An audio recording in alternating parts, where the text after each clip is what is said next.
Good morning दोस्तों। कल हमने हिस्ट्री के अलग अलग पीरियड पढ़े, प्री हिस्ट्री का भी पीरियड पढ़ा। अभी हम आते हैं अपने मेन कोर्स पर, जिसका सबसे पहला भाग है इंडस वैली सिविलाइजेशन और दूसरा है वैदिक पीरियड। अभी ये जो कंबाइनली दोनों पीरियड है वो प्रोटो हिस्टोरिक पीरियड में गिने जाते हैं, उसी में इंक्लूड होते हैं। अभी वो क्यों इंक्लूड होते हैं, पिछले लेक्चर में जैसे प्रोटो हिस्टोरिक पीरियड की डेफिनेशन बताई आपको पता ही चला होगा। अभी हम आज पढ़ते हैं हड़प्पन सिविलाइजेशन क्या है और वैदिक पीरियड क्या है। तो आइए दोस्तों, इंडस वैली सिविलाइजेशन, इसको हड़प्पन सिविलाइजेशन भी कहा जाता है और सिंधु सरस्वती संस्कृति के नाम से भी जाना जाता है।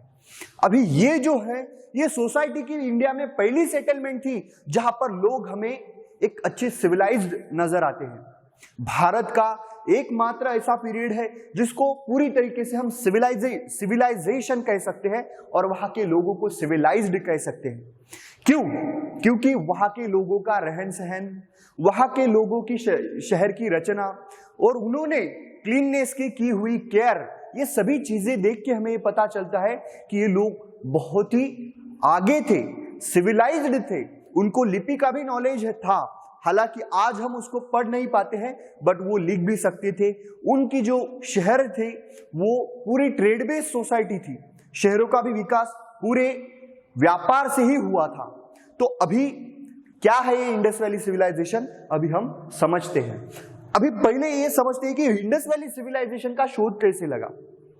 1853 में सर अलेक्जेंडर कनिंघम, जो भारतीय पुरातत्व के पिता कहा जाता है उनको, तो उन्होंने क्या किया कि ये जो हड़प्पन सिविलाइजेशन का जो एरिया था उस एरिया में गए और उन्हें वहां पर टीले नजर आए। उन्होंने एक अनुमान लगाया कि यहाँ पर कुछ तो भी आर्कियोलॉजिकल सोर्सेस होंगे या फिर इतिहास के कुछ तो भी यहाँ पर पदचिन्ह होंगे, बट उन्होंने उतना कुछ यहाँ पर ध्यान नहीं दिया। उस टीलों को एक्सकावेट करने का काम किसी ने शुरू किया होगा तो वो है सर जॉन मार्शल। कब किया? 1921 एंड 22 में। अभी ये सर जॉन मार्शल इस पीरियड में आर्कियोलॉजिकल डिपार्टमेंट के हेड थे। इनके अंडर में दो भारतीयों ने ये हड़प्पा और मोहनजोदारो की शहरों का एक्सकावेशन किया। अभी राखालदास बैनर्जी, इन्होंने हमें दिखाई देता है कि मोहनजोदारो इस शहर का एक्सकावेशन किया और दयाराम साहनी, इन्होंने हड़प्पा इस शहर का एक्सकावेशन किया।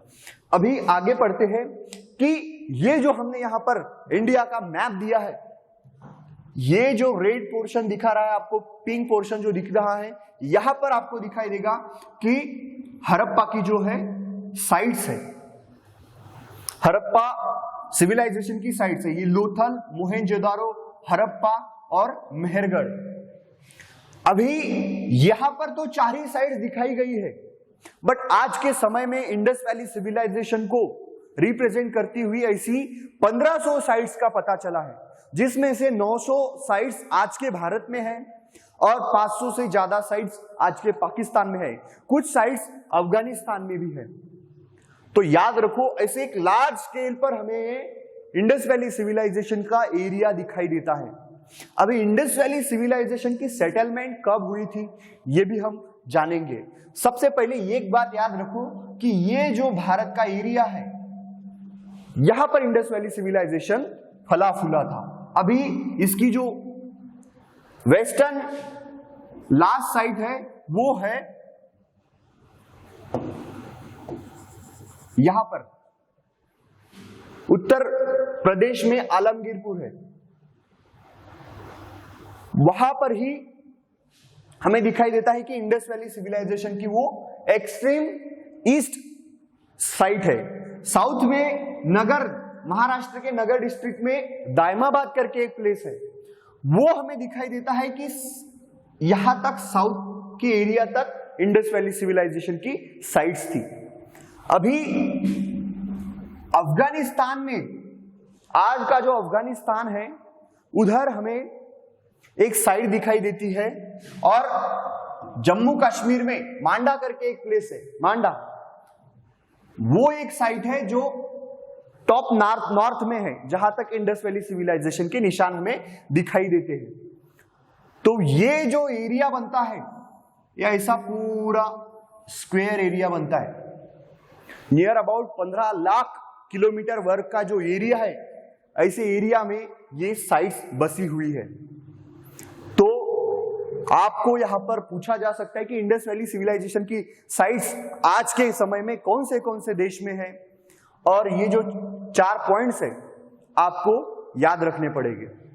अभी आते हैं नेक्स्ट पॉइंट पर।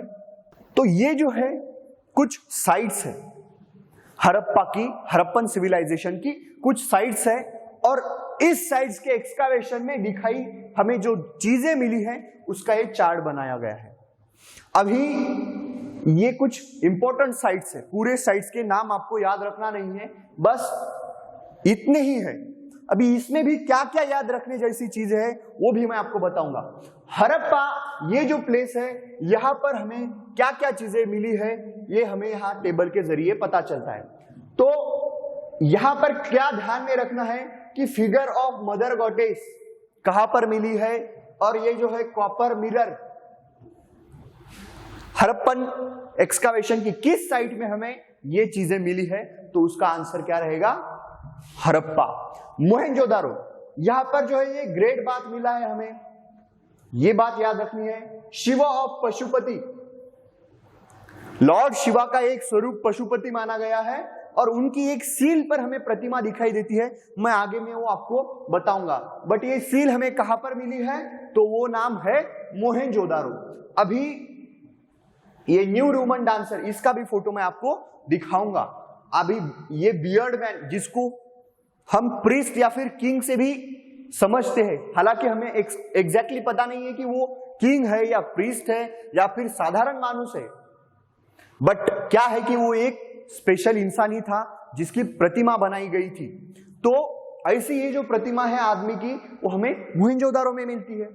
अभी चहुंदरो में क्या मिलता है, यहां पर याद रखना है कि टेराकोटा, इसके आधार पर एनडीए एग्जामिनेशन 2009 में एक क्वेश्चन पूछा गया है कि टेराकोटा ये जो है हड़प्पन सिविलाइजेशन के किस साइट में हमें प्राप्त हुआ है, आंसर क्या रहेगा, चहुंदरो।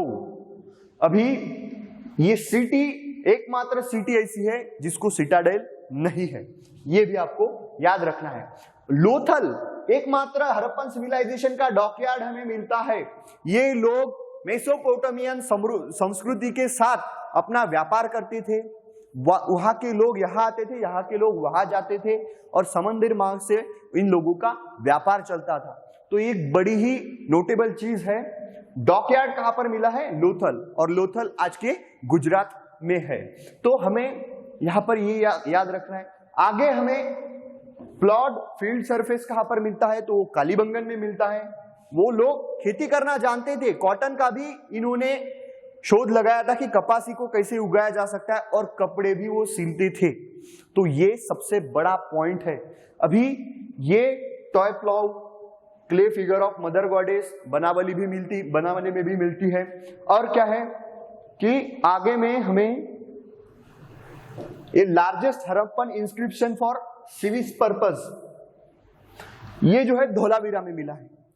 अभी नीचे में ये कि दायमाबाद का जो पॉइंट है, महाराष्ट्र में है दायमाबाद, तो ये है bronze image of chariot with a charioteer, एक रथ का चित्र मिला है।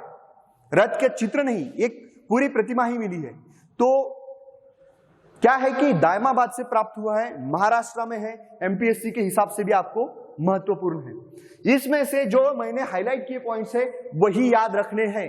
एनडीए की एग्जामिनेशन में पिछले 2009 के पेपर में कौन सा सवाल पूछा गया था, टेराकोटा कहां पर मिला है, तो कहां पर मिला है, चहुंदरो में, यह आपको याद रखना है। अभी नेक्स्ट स्लाइड हम देखते हैं। ये जो है ये ग्रेट बाथ ऑफ मोहनजोदारो है। ये ग्रेट बाथ मोहनजोदारो से हमें मिलती है। अभी इसका एक्सकावेशन राखालदास बैनर्जी ने किया है, जैसे मैंने आपको लिखा है, दिखाई देता होगा।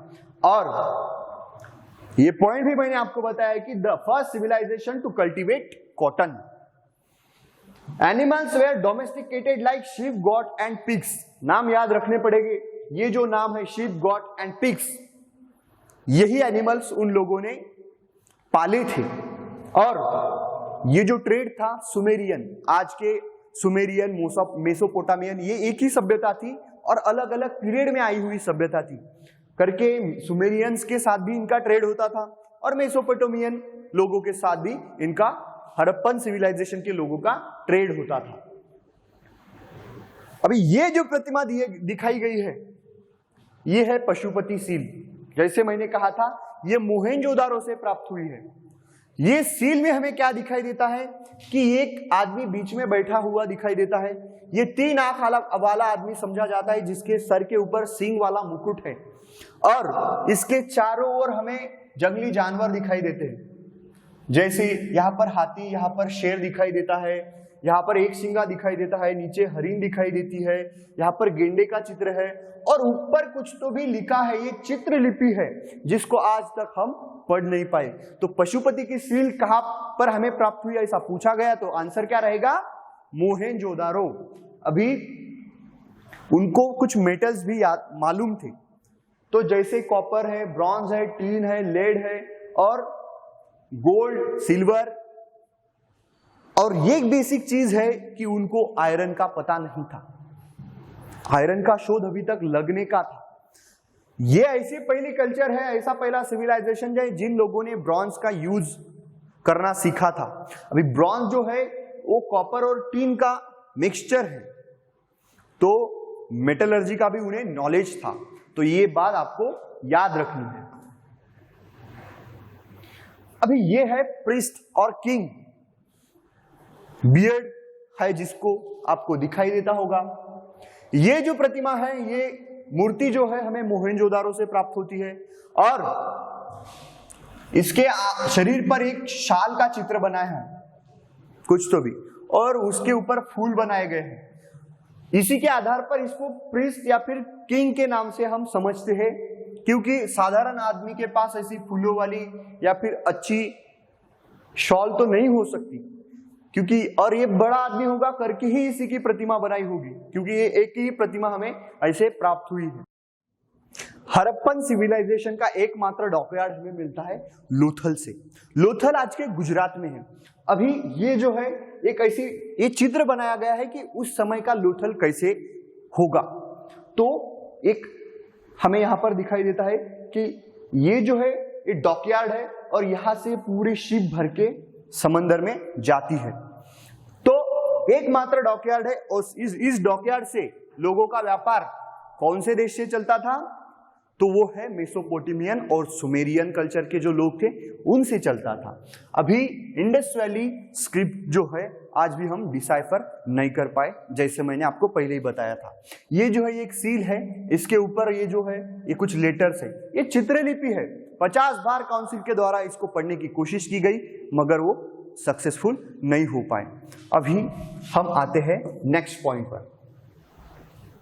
अभी ये जो है प्रोटो हिस्टोरिक पीरियड का दूसरा चैप्टर है, हालांकि एक ही चैप्टर में हम इस दोनों पॉइंट्स को कंबाइन कर रहे हैं। अभी वैदिक एज, इंडस वैली सिविलाइजेशन का जो टाइम पीरियड है वो कार्बन डेटिंग के दृष्टिकोण से कार्बन 14 नाम की एक डेटिंग सिस्टम रहती है। जैसे भी अगर कोई बीते समय में एक आध लिविंग ऑर्गेनिज्म होगा जो उसी समय में मर गया, बट आज उसकी कुछ तो भी हड्डियां या फिर कुछ तो भी हमें आर्कियोलॉजिकल सोर्सेस प्राप्त होते हैं लिविंग ऑर्गेनिज्म के, तो उसके टिश्यू के आधार पर, उसके सेल्स के आधार पर हम एक साइंटिफिक प्रोसेस से उसका टाइम पीरियड आज की डेट से वो कितने साल पीछे में मर गया था, कितने साल हुए उसको मरने को, तो ये डिनोट कर सकते हैं, इसको हम निकाल सकते हैं। और वो सिस्टम का नाम है, किस सिस्टम के द्वारा निकाल सकते हैं? तो कार्बन 14 के सिस्टम्स के आधार पर, तो उसको कार्बन डेटिंग सिस्टम भी कहा जाता है। अभी कार्बन डेटिंग के आधार पर हड़प्पन सिविलाइजेशन का जो टाइम पीरियड है उसको कहा जाता है कि वो हड़प्पन सिविलाइजेशन बिफोर क्राइस्ट और बिफोर कॉमन ईरा 2500 से लेके बिफोर कॉमन ईरा 1750, इस पीरियड में वो संस्कृति फली फूली थी और डेवलप हुई थी। अभी हड़प्पन सिविलाइजेशन का अंत कैसे हुआ तो इसके बारे में भी विचारवंतों ने अलग अलग राय दी है, बट ऐसे लगता है जैसे एक्सकावेशन में, हमें एक्सकावेशन से ऐसे पता चलता है कि नेचुरल डिजास्टर की वजह से हड़प्पन सिविलाइजेशन का अंत हो गया। अभी 1750 बीसी में हमें दिखाई देता है कि हड़प्पन सिविलाइजेशन नाश हो गया। उसके बाद यहां पर हमें लगभग 200-300 साल कुछ भी नहीं दिखाई देता है और 1500 बीसीई में यहां पर एक नई संस्कृति फली फूलती है और उस संस्कृति का नाम है वैदिक संस्कृति। अभी ये वैदिक संस्कृति को वैदिक एज के नाम से भी जाना जाता है।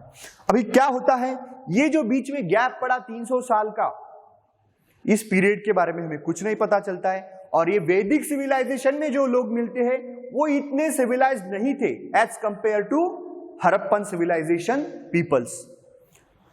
अभी इसी के आधार पर एक वाद इतिहास में शुरू होता है कि हड़प्पा के बाद जो वैदिक कल्चर के लोग हमें दिखाई देते हैं वो बाहर से आए थे भारत में। अगर वो भारत के ही रहते तो उनको इंडस वैली सिविलाइजेशन जितना डेवलप था उतना ही यही लोग भी डेवलप होते, बराबर है कि नहीं। तो इसी के आधार पर एक इतिहास में वाद है। अभी वैदिक एज जो है इसको वैदिक एज ही क्यों कहा जाता है? आज हम हिंदू संस्कृति में जो हमारे कुछ स्पिरिचुअल टेक्स्ट है जिसको हम वेद कहते हैं, जिसमें ऋग्वेद, अथर्ववेद, सामवेद और यजुर्वेद का निर्माण हुआ, उस पीरियड को वैदिक एज के नाम से जाना जाता है। अभी वैदिक एज दो पार्ट्स में डिवाइड होता है, पहला है अर्ली वैदिक पीरियड और दूसरा है लेटर वैदिक पीरियड। अभी अर्ली वैदिक पीरियड है 1500 बीसीई से लेके 1000 बीसीई तक, ये है अर्ली वैदिक पीरियड। अभी अर्ली वैदिक पीरियड में ऋग्वेद का निर्माण हुआ था, जो पहला वेद है उसका निर्माण हुआ था, और लेटर वैदिक पीरियड में जो है 1000 बीसी से लेके 600 बीसी तक, उसमें क्या हुआ, बाकी बचे हुए 3 वेद है जैसे कि सामवेद, अथर्ववेद और यजुर्वेद, इन तीनों वेदों का निर्माण इस लेटर वैदिक पीरियड में हुआ।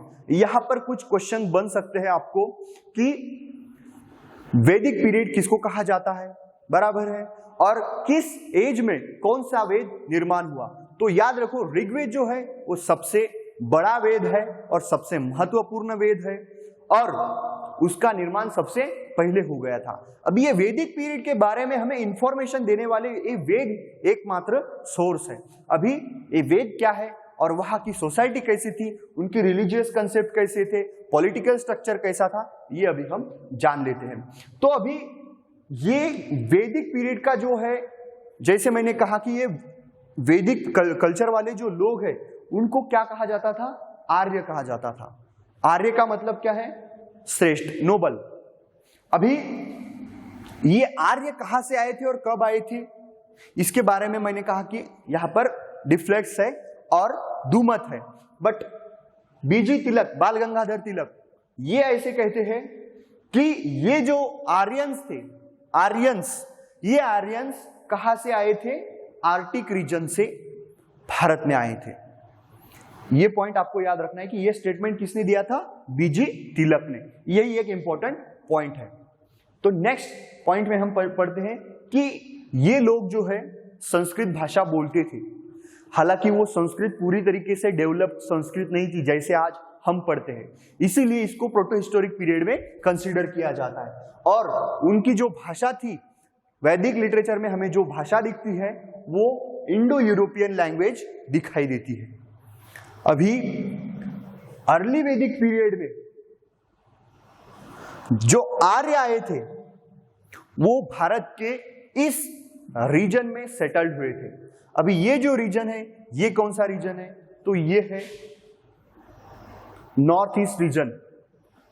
नॉर्थ ईस्ट रीजन में सप्त सिंधु के प्रदेश में हमें ये लोग यहां पर बसे हुए दिखाई देते हैं। अभी सप्त सिंधु क्या है, सप्त सिंधु का मतलब है 7 नदियों वाला प्रदेश। क्या है, 7 नदियों वाला प्रदेश। अब ये 7 नदियां कौन सी है, तो ये है सिंधु, वितास्ता और परुष्णी, जिसको रावी के नाम से जानते हैं हम, अक्सिनी, शतुद्री, सतलज नाम से जानते हैं, और यह है सरस्वती। ऐसे 7 नदियां हैं। अभी ये जो है ये आज के नाम है जो ब्रैकेट में दिए गए हैं।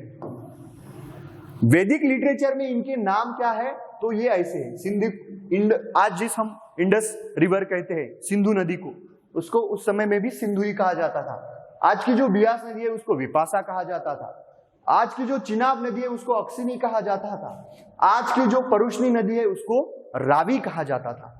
ये देखो ये 7 नदियां हैं। ये 7 नदियों में से सबसे इंपॉर्टेंट कौन सी है, तो वो है इंडस रिवर। तो याद रखो ये 7 नदियों वाले प्रदेश में ये आर्यंस लोग आके बसे थे।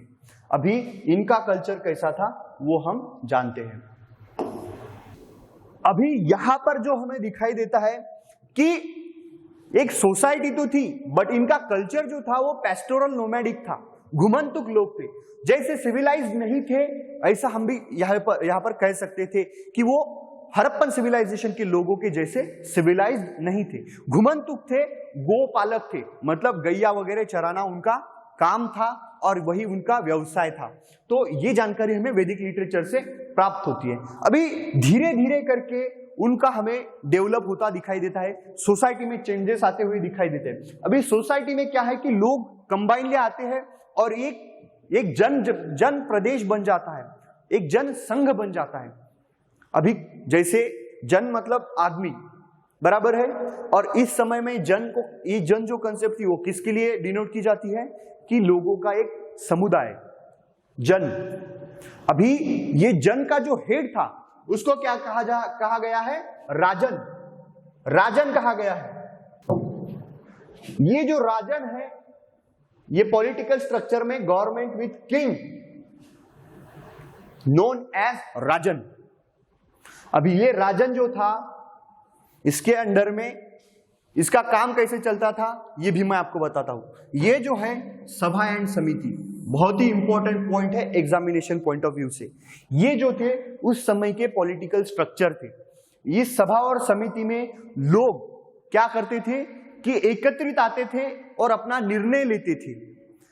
और यहां पर हमें दिखाई देता है कि ये जो राजन था इसको इसी समिति और सभा के द्वारा नियुक्त किया जाता था। सभी लोगों की राय लेके एक व्यक्ति को राजन के इस उपाधि पर बिठाया जाता था। कोई भी आया और कोई भी बैठा ऐसे नहीं होता था। और एक बात याद रखो, राजन का बेटा राजन नहीं बन सकता। इस सभा और समिति का जब तक उस पर विश्वास है तब तक वो राजन बन के रह सकता है आदमी। राजन मरने के बाद नेक्स्ट राजन कौन बनेगा वो भी ये सभा और समिति ही डिसाइड करेगी।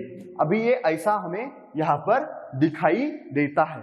अभी ये पैट्रियार्कल फैमिलीज थी, पितृसत्ता। अभी यहां पर जो थे लोग वो रिलीजियस कंसेप्ट फॉलो करने वाले थे और नेचुरल गॉड्स को वो पूजते थे, जैसे अर्थ है, वायु है, वरुण देवता है। इंद्र देवता जो थे वो इनके सबसे बड़े भगवान थे। अभी इंद्र देवता के बारे में भी हम जानते हैं। ये जो है इंद्र की प्रतिमा है। इंद्र के बारे में ऋग्वेद में सबसे ज्यादा उसके बारे में इंफॉर्मेशन दी गई है और इंद्र को पुरंदर के नाम से भी जाना जाता है। पुरंदर क्यों? क्योंकि उसने पुर, जैसे आपके गांव को भी बहुत सारे गांव को लास्ट में पुर ऐसा जो वर्ड है ये दिखाई देता है। अभी ये पुर का मतलब होगा कि एक सोसाइटी जहां पर रहती है ऐसा वो पुर। अभी आज हम जिसको गांव के नाम से जानते हैं, समझो उस समय में वो छोटी एक सोशल कम्युनिटी वहां पर रहती थी। तो ऐसी कम्युनिटी 100 से भी ज्यादा कम्युनिटीज, ऐसे 100 से भी ज्यादा पुर जो थे उसको इंद्र ने डिस्ट्रॉय किया था और करके उसको पुरंदर के नाम से भी जाना जाता है। तो ये जो है इंद्र, इसके बारे में ऋग्वेद में सबसे ज्यादा इंफॉर्मेशन दी गई है। अभी आते हैं लेटर वैदिक पीरियड में। अभी लेटर वैदिक पीरियड में हमें यहाँ पर जो है लोगों के रिलीजियस कंसेप्ट और भी स्ट्रांग बनते हुए दिखाई देते हैं, जैसे यज्ञ करना, भगवान की पूजा अर्चा करना। यहाँ पर दिखते होंगे कि आपको 3 वेद यज्ञ के 3 हमें अलग अलग प्रकार दिए गए हैं, राजसूय यज्ञ, वाजपेयी यज्ञ और अश्वमेध यज्ञ। इसी के कारण क्या होता है कि लेटर वैदिक पीरियड के बाद इंडिया में हमें रिलीजियस रिफॉर्म मूवमेंट्स शुरू होती हुई दिखाई देती है। ये जो अर्ली वैदिक और लेटर वैदिक पीरियड में जो रिलीजन में उन लोगों पर पगड़ा बना के रखा था, ये ज्यादा दिन तक नहीं टिक पाया, लोग इससे त्रस्त हो गए। इसी का परिणाम है रिलीजियस मूवमेंट। उसके बारे में भी हम आने वाले चैप्टर में पढ़ेंगे। बट अभी यहां पर जो है एक ड्रास्टिक चेंज हमें यहां पर दिखाई देता है। क्या होता है कि जैसे मैंने कहा था, सभा समिति एक बहुत ही अच्छी सभा समिति के द्वारा ही राजन का जो था उसका चुनाव होता था। बट हायरार्की शुरू होती है लेटर वैदिक पीरियड में। जैसे कि राजन का बेटा राजन नहीं बन सकता, बट यहां पर लेटर वैदिक पीरियड में वैसा होता हुआ दिखाई देता है। सभा समिति का जो महत्व था वो कम होता दिखाई देता है और एक हायरार्कियल सिस्टम हमें यहां पर डेवलप होता दिखाई देता है। और इसी का परिणाम यह है कि आने वाले लेटर वैदिक पीरियड के बाद में हमें भारत पर 16 महाजनपदें दिखाई देती है। अभी ये 16 महाजनपदें, जैसे हमने कहा था कि जन उसका उससे भी बड़ा एक बन जाता है महाजन, और उस महाजन पर हमें राजा दिखाई देता है जो कि वहां पर राज करता है, जिसका पूरा सिस्टम ये जो था वो हायरार्कियल था। सभा समिति का जो उनका महत्व जो था, इंपॉर्टेंस जो था, वो पूरा खत्म होता दिखाई देता है। अभी आगे वाले चैप्टर में हम रिलीजियस रिफॉर्म्स के बारे में पढ़ेंगे। सबसे पहले एक बात, रिलीजियस रिफॉर्म्स की एक जो कारण कह सकते हैं उसको समझना पड़ेगा। ये जो अर्ली वैदिक पीरियड है और लेटर वैदिक पीरियड है, यहां कुछ कंसेप्ट ऐसे बसी थी जो आज भी भारत के सोसाइटी को परिणामित करती है, जैसे कि वर्ण सिस्टम। ये लेटर वैदिक पीरियड में ही डेवलप हुआ। अभी ये यही से हमारी जो सोसाइटी थी वो 4 वर्ण में विभाजित हो चुकी थी। अभी 4 वर्ण कौन से थे? ब्राह्मण, क्षत्रिय, वैश्य और शूद्र। ये 4 वर्ण थे। अभी 4 वर्ण में सबसे ऊपर कौन है? तो वह है ब्राह्मण, दूसरे क्षत्रिय, तीसरे वैश्य और चौथे शूद्राज। ये जो पिरामिड दिया गया है इसी के आधार पर आपको दिखाई देगा होगा कि ब्राह्मण जो थे वो प्रीस्ट थे और सबसे ऊपर थे सोसाइटी में, और उनका औहदा जो था सबसे ऊंचा था। नेक्स्ट है क्षत्रिय, ये वॉरियर्स रहते थे और किंग इन्हीं में से बनता था, और ये जो थे सोसाइटी स्ट्रक्चर में वर्ण सिस्टम में दूसरे नंबर पर थे।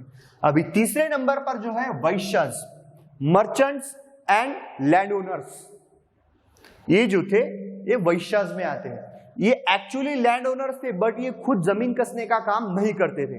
अभी चौथा जो है शूद्राज। इन तीनों के जो बचे कुचे काम है, इन तीनों की काम में मदद करने का काम किस सोसाइटी पर था? तो वो थे शूद्राज। अभी यहां पर servant, subordinate to Vysya, Kshatriya and Brahmins, ऐसा आपको जैसे समझ में आता है। अभी ये जो 5वां कॉलम है वो है अनटचेबल्स का। ये वर्ना सिस्टम में नहीं आते, ये वर्ना सिस्टम में सबसे नीचे आते हैं। और यहां पर क्या था? आउट ऑफ कास्ट और subordinate to all. Caste system से नीचे थे, कास्ट सिस्टम के बाहर थे, और इन सभी के सबऑर्डिनेट्स थे, वो थे अनटचेबल्स। ये वर्ण सिस्टम हमें लेटर वैदिक पीरियड में यहां पर डेवलप होता दिखाई देता है। अभी कुल, गोत्र और सबका जो है ये भी यही से हमें इमर्ज होती हुई कंसेप्ट दिखाई देती है। अभी वैदिक लिटरेचर, जैसे मैंने कहा था ऋग्वेद, यजुर्वेद, सामवेद और अथर्ववेद, यहां पर एक डायग्राम दी गई है, जिस डायग्राम के जरिए आपको समझा होगा कि किस वेद में क्या दिया गया है। ऋग्वेद में प्रीस्ट ऑफ गॉड दी गए हैं। सामवेद जो है वो ओरिजिन ऑफ म्यूजिक, इसको ऐसे कहा जाता है, ओरिजिन ऑफ म्यूजिक, शब्द और ब्रह्मा, नाद ब्रह्मा। ये जो कंसेप्ट है ये म्यूजिक से रिलेटेड कंसेप्ट है, और ये कंसेप्ट जो है सामवेद में हमें मिलती है। तो करके सामवेद को भारत के संगीत का पाया माना गया है, बेस माना गया है। किस वेद को? सामवेद को। यहां पर आपको मैच द फॉलोइंग करके ऐसा क्वेश्चन पूछा जा सकता है। तो किस वेद में क्या इंफॉर्मेशन दी गई है आपको पता होना चाहिए। यजुर्वेद में क्या दिया गया है, वेदास ऑफ वर्शिप, इसमें दिया गया है कि कौन सा यज्ञ कैसे किया जाता है और कौन से यज्ञ में कौन सी प्रार्थनाएं गाई जाती है, कौन सी प्रार्थनाएं, कौन से मंत्र बोले जाते हैं, ये यजुर्वेद से हमें पता चलता है। और चौथा जो है अथर्ववेद, इसमें क्या पूछा गया है, क्या बताया गया है, various branches of science, Ayurveda और इकोनॉमिक्स इंक्लूडिंग वैदिक मैथ्स, कहां पे, अथर्ववेद में। यहां पर हमें दिखाई देता है अथर्ववेद में कुछ ऐसे ब्लैक मैजिक के सिस्टम भी दिखाई देते हैं, आयुर्वेद का नॉलेज भी यही से हमें प्राप्त होता है। तो ये एक इंपॉर्टेंट वेद है और सबसे आखिरी वाला वेद है अथर्ववेद। सबसे इंपॉर्टेंट है ऋग्वेद, सबसे बड़ा वेद कौन सा है तो ऋग्वेद, सबसे पहला बना हुआ वेद कौन सा है वो भी ऋग्वेद। ऋग्वेद कब बना, वो बना अर्ली वैदिक पीरियड में। तो अर्ली वैदिक पीरियड में एक ही वेद बना है, लेटर वैदिक पीरियड में 3 वेद बने हैं। ये चीजें यही से आपको याद रखनी पड़ेगी। अभी यहां पर भी हमें यही दिखाई देता है। अभी ऋग्वेद में क्या है कि स्टेटमेंट्स दिए जा सकते हैं आपको ऋग्वेद के बारे में, और कौन सी स्टेटमेंट सही है या फिर गलत है यह आपको पूछा जा सकता है। तो ऋग्वेद में है 1028 हैम्स दिए गए हैं और इसमें 10 मंडल्स हैं। अभी मंडल्स मतलब एक एक मंडल में हमें कुछ तो भी जानकारी दी गई है। इसमें सबसे आखिरी वाला मंडल है पुरुष सूक्त। अभी आखिरी वाले मंडल में जो पुरुष सूक्त दिया गया है वहीं पर हमें कास्ट सिस्टम की इंफॉर्मेशन मिलती है। तो ये वैदिक लिटरेचर था। अभी यहां पर हमारा चैप्टर आखिरी स्टेज में आता है। जैसे कि वहीं से मैंने आपको बताया था कि इंफॉर्मेशन कौन से वेद में कौन सी इंफॉर्मेशन दी गई है। तो हमारा जो चैप्टर है यहां पर खत्म होता है। अभी नेक्स्ट चैप्टर में हम पढ़ेंगे कि भारत में इस लेटर वैदिक पीरियड में जो कास्ट सिस्टम इमर्ज हुआ था, जो रिलीजियस रिजिडिटी यहां पर बनी हुई थी, इसका परिणाम क्या होता है ये हम जानते हैं आगे आने वाले लेक्चर में।